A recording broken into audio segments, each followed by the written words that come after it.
Phobos जो मरीख के दो चांदों में से सबसे बड़ा चांद है, इसकी शक्ल काफी भद्दी और मज़ाहिया है। ये बिल्कुल एक आलू यानी पोटैटो जैसा है। ये पूरे निज़ाम शमसी का सबसे तारीक चांद है। इसका गैर मामूली मदार और रंग इस बात की निशानदेही करते हैं कि बर्फ और स्याह चट्टानों के मुरक्कब पर मुश्तमिल एक ऐसा सियारचा हो सकता है जो मरीख के पास से गुजरते हुए उसकी कशिश शकल का कैदी बन गया। मरीख के किनारों के करीब से ली गई फोबोस की रंगीन तस्वीर ईसा के robot space craft Mars express ने 2021 के आखिर में ली थी। ये जहाज अभी भी मरीख के गिर्द चक्कर लगा रहा है। फोबोस एक भारी भरकम और बंजर चांद है जिसका सबसे बड़ा गड्ढा उसकी दूर वाली साइड पर मौजूद है। इसकी धुंधली रंगत वाली तस्वीर से ऐसा लगता है कि जैसे फोबोस 1 मीटर मोटी धूल से ढका हुआ है।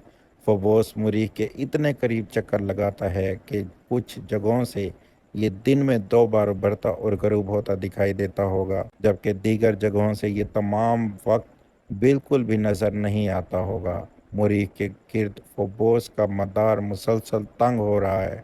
साल भर में तकरीबन 6 फुट ये मरीख के और करीब होता जा रहा है। इसी हिसाब से तकरीबन 50 मिलियन सालों में ये टुकड़ों में तकसीम होकर मरीख पर बरस जाएगा।